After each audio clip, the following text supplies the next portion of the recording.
국힘당은 이전에 대선에서 홍준표 후보와 윤석열 후보가 있었는데 그러니까 여론조사에서는 홍 후보가 앞섰지만은 당원 투표에서 윤석열 후보가 앞서서 결국은 윤석열 후보가 이제 후보로 나서게 되었죠. 그래서 한때 이제 좀 어려웠을 때, 이제 홍 후보로 나오면 그냥 절로 이기는 선거를 이렇게 어렵게 했다고 그렇게 했지만 결국은 어쨌든 결론은 이제 근소한 차이지만은 이겨가지고 이제 그렇게 국힘당에 바라는 정권 교체를 했습니다. 그런데 이번에 경기 지사 선거를 보면은 미니 대선이라고도 또 얘기를 하죠. 근데 상당히 양상이 비슷합니다. 경기지사.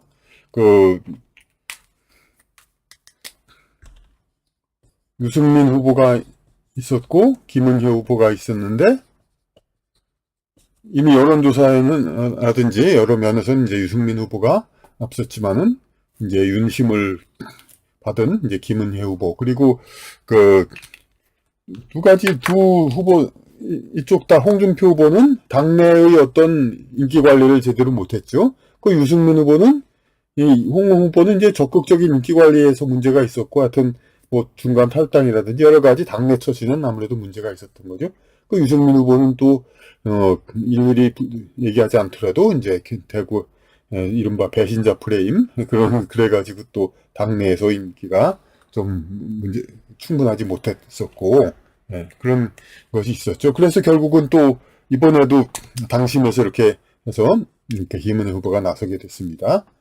그런데 처음에는 이제 어떻게 좀 무리하게 후보를 내보내냐 좀 그렇게도 보였지만은 상당히 좀 개인적인 이제 자질과 추진력 이제 그런 것이 보이고 이제 어떤 그런 정치적인 자질이 상당히 있어가지고 어느 정도 인정을 받아서 이제 그렇게 될까 했었는데 아시다시피 이제 아깝게 이제 훨씬 여당이 유리한 이런 선거판에서 야당의 후보에게 이제 패하고 말았죠. 이제 아주 근소하게.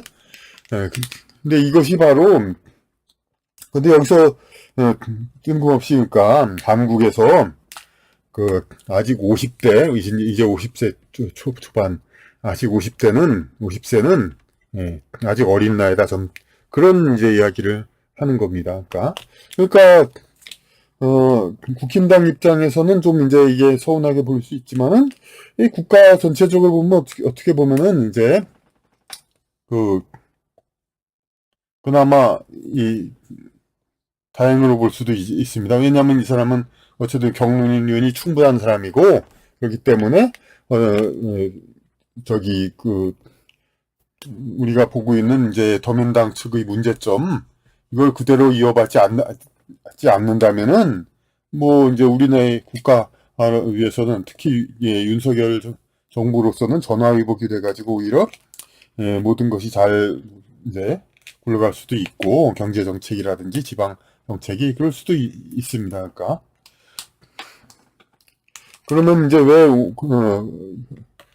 그럼 김은혜 후보는 왜 그럼 이제 이렇게 나서게 됐냐? 윤석열 대통령의 윤심을 받았다. 근데 윤심을 받은 사람이 두 명이 있죠? 김은혜 후보 말고 또 한동훈 법무부 장관, 그리고 김은혜 경기지사 이 양반 둘이 이제 투톱 그야말로 젊은 이제 50대도 아니고 50세 한 살 한 살 넘나드는 정도죠. 50세의 젊은 뉴 리더로서 윤석열 대통령한테 낙점을 받았다고 그렇게까지도 얘기할 수가 있습니다. 아무래도 지도자는 자기보다 나이가 차이가 충분히 나는 사람을 이제 가치를 이어받을 후계자로 이제 낙점하고 싶어 하는 것이죠. 근데 50세 하면 한참 이제 우리가 보기에는 나이가 많은 충분히 된 사람으로 볼 수도 있죠. 젊은 사람 나이로는 50세대 해가지고 상당히 하지만 우리나라에서는 이게 예, 아직 이제 안 된다는 겁니다. 보니까 이제 지방선거, 자치단체에서도 55세 돼서 당선된 사람이 어디 최연소 지방, 이제 어느 지방에서는 최연소 지방자치단체장이 되었다고 그러는데, 그러니까 그러면 이러면 당장 반문이 나올 겁니다. 아니 미국엔 뭐 저기 오바마 대통령 40대 되었고, 케네디, 그리고 유럽의 여러 가지 40대, 그리고 지도자들이 활약하는데 50세가 이제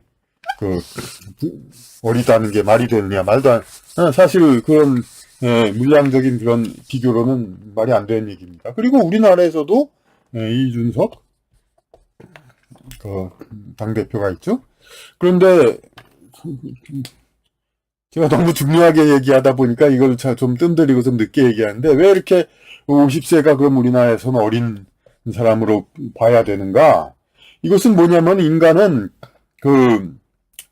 10세에서 20세에 공부를 하죠. 그리고 대개 한 25세 정도까지 대학 교육, 이제 이 정도를 끝내고, 근데 교육의 목적은 뭡니까? 사회에 나가서 겪고 배워야 할 것을 학교에서 미리 배워가지고, 사회에 나가의 시행착오를 최소한으로 줄이는 겁니다. 그러니까 학교에서 이제 사회에 나가서 쓰일 여러 가지 이제 개념, 그런 걸 미리 파악해가지고 미리 공부를 하는 겁니다. 근데 우리 교육은 어떻게 되냐면은, 10세, 20세 돼서 어떤 기능적인 암기 공부는 되지만은, 25세, 그러니까 대학을 졸업할 나이가 되어도, 영어는 어느 정도 배웠을지 모르지만은, 우리말에서의 그러니까 그 개념, 이제 교육은 자기 언어를 배우면은, 이렇게 어느 정도 올라가서 중급 정도 올라가지고 자기 언어의 이거 최고 개념을 배워야 합니다. 근데 우리나라는 이때 어떻게 배우냐면은 영어로 수평 이동을 합니다.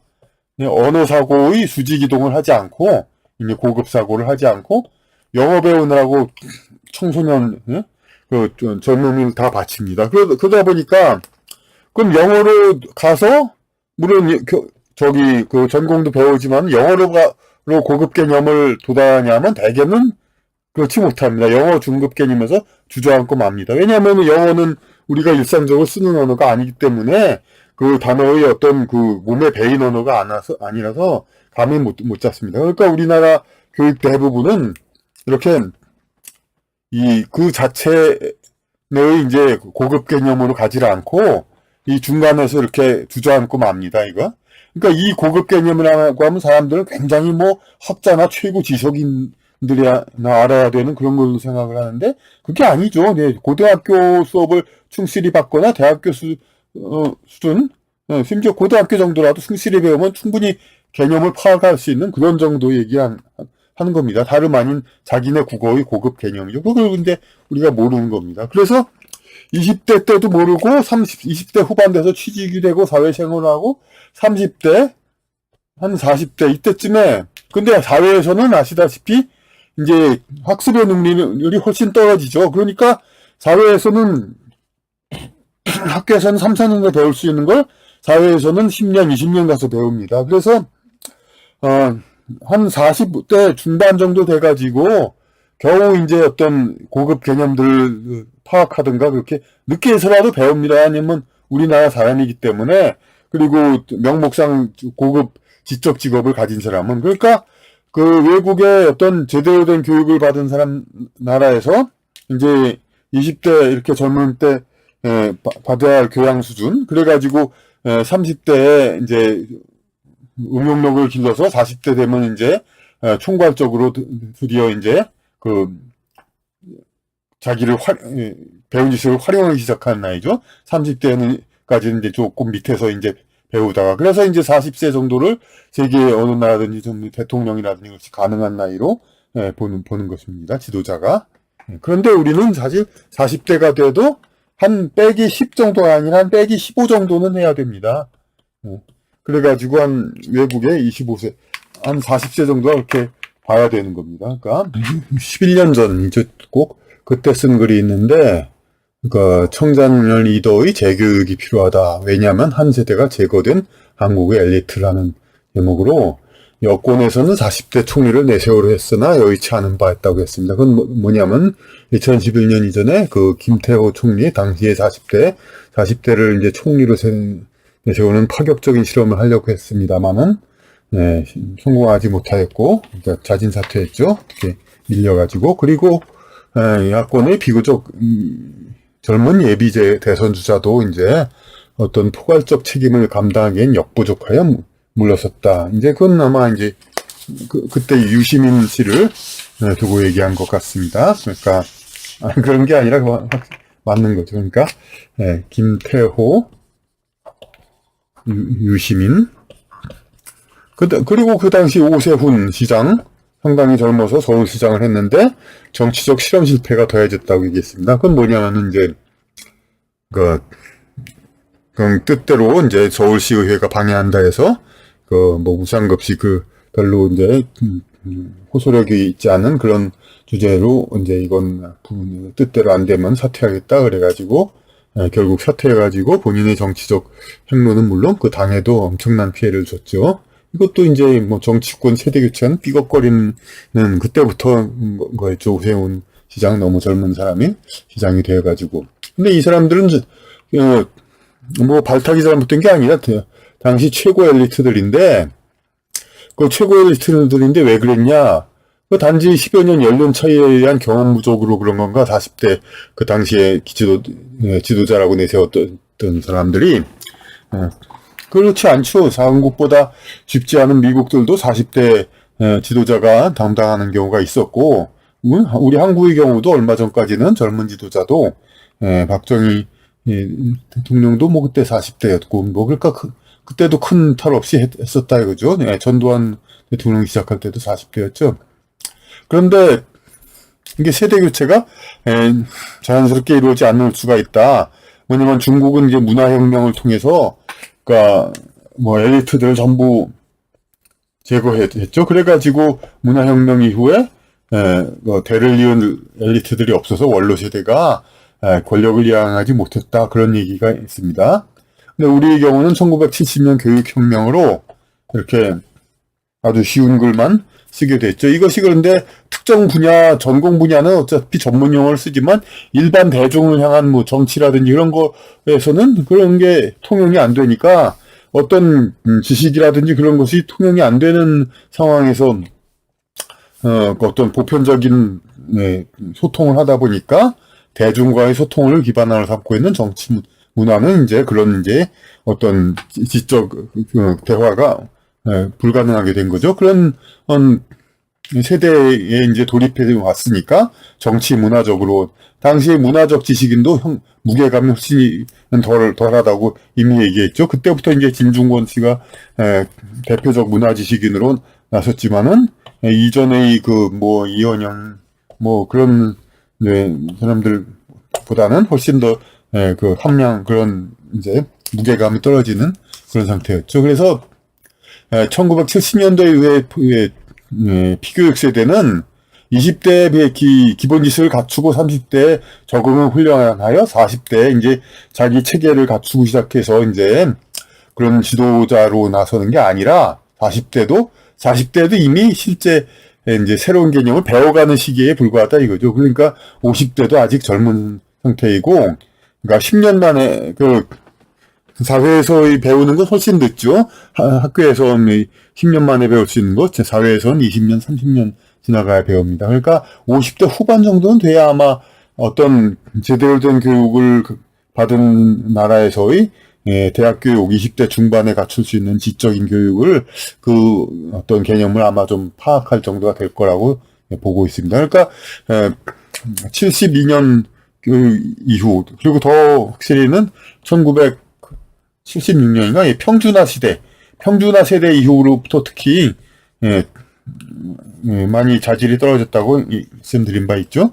그 이후 세대들은 그 평준화 이전 세대에 비해서 상당히 떨어져 있기 때문에 지금도 과거에도 이제 올드보이 민주당에서도 그런 지도자들이 있었던 때가 있었지만은 지금 이제 어떻게 물리적으로 자꾸 세대 교체가 되다 보니까 이렇게 자꾸 삐걱거리고 그런 상황이 있는 거죠. 그러니까 이 상황을 이제 우리가 맞이하게 되는데 이미 오래전에 앞으로 문제가 있을 거다고 얘기하는 건 이 재교육이 필요하다. 재교육은 뭐냐면 특정하고 구체적인 지식을 말하는 것이 아니라 세상 모든 문제나 상황에 마주했을 때 피상적인 현상 그 이상의 깊이를 살펴보고 분석하는 습관, 그런 것을 가져야 된다 이거죠.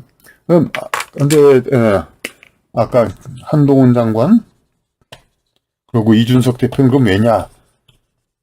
모릅니다. 이제 한동훈 장관은 그런데 특히 또 이제 윤 대통령이 뭐 영어에 능통하다고 뭐 법무부 장관이 영어에 능통한 게 얼마나 뭐 중요하지 모르지만 그래도 영어에 능통할 정도면은 이제 어떤 고급 어휘 개념을 어느 정도 안다는 얘기는 되죠. 그러니까 배경은 잘 모르지만 어쨌든 그 나이에 맞는 정상적인 교육, 아무리 교육 제도가 좀 잘못됐어도 자기가 노력으로 어느 정도는 극복할 수 있으니까. 또 이준석 대표는 아시다시피 5년 정도, 그러니까 하버드를 갔다 왔으니까 거기선 제대로 된 교육이죠. 대학 교육에서 완전히 지적인 어휘를 충분히 구사하고 그럴 수 있는 훈련을 받았기 때문에 아까 얘기한 이제 그런 것에서 조금 거기선 예외가 될 수 있습니다. 이제 청장년 우리 경우는 빼기 15 정도는 해야 제 나이 값을 한다는 거. 55세가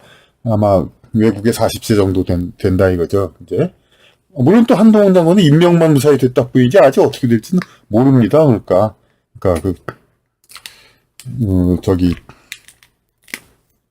물론 이제 김은혜 후보도 아예 기회에도 주지 않았냐 그렇게 얘기했지만은 이 강용석 상대방 후보가 상대방이 아니라 단일화 후보가 비아냥했듯이 깜냥이 아니다라는 소리는 뭐냐면은 이게 타협을 안 했던 거죠. 그러니까 후보 자기 스스로 이제 단일화를 하든지 어떻게 상대방을 설득해서 이제 사퇴를 시키든지 충분한 노력을 했어야 되는데 당대표나 이제 그런 윤 대통령 그 자기 윗사람들 눈치만 보고 이렇게 그걸 제대로 대처를 안 했으니 이것도 지금 이미 한 번의 한두 달 만에 그 기회 동안에 능력 검증을 충분히 못했다고 볼 수 있죠. 그러니까 앞으로 그러니까 오세훈 시장 같은 경우는 지금 이제 비록 11년 전에 그때는 그렇게 좀 미숙한 행위를 했습니다만은 지금은 이제 60세가 넘어가지고 상당히 이제 원숙하고 모범적인 일단 시민들의 평가 그러니까 일을 잘한다고 이제 오세훈 시장 그러니까 전통적인 이제 보수 정당의 지지율이 50% 남짓이 될까 말까 한 데서 60% 70%의 지지율을 받으니까 상당히 이제 성공적이라고 볼 수 있죠. 그리고 또 이제 예전에 김두관 다른 당 후보지만 경남지사를 겨우 된 다음에 그 대통령 후보 나오겠다고 1년 반 안이나 됐나 그래 사퇴해가지고 이제 결국 자신의 정책로도 그렇고 어긋났고 그 당에도 상당한 피해를 줬죠. 근데 오세훈 시장 충분히 지난 대선 비호감 대선 말이 많고 그랬을 때 흔들릴 만도 했지만은 이제 서울시장을 확실하게 한다. 전혀 그렇지 않은 성숙한 모습을 보여가지고 이제 성공적으로 이제 대선을 이제 지나가게 했고 이번에도 성공적으로 대선에 성공했죠. 그러니까 연륜 10여 년간의 사회생활 그것을 방황 생활로 이제 많이 배운 거죠. 이제 그러니까 우리나라는 어쨌든 아직은 지금 세대 평준화 세대 이후 70년대도 초등학교 70년대 초등학교 수업 세대 76년도 이후 평준화 세대 이 세대들은 적어도 진짜 좀 안 된 말이지만 60세는 돼야 뭔가 조금 알아야 되지 50대 지도자 40대 지도자의 특별한 예외적인 경우 아니면 정말 섣불리 얘기하기 어렵다는 것이 지금 이제 11년 전에도 했던 얘기지만 지금도 역시 확인하는 그러한 결론이라고 하겠습니다.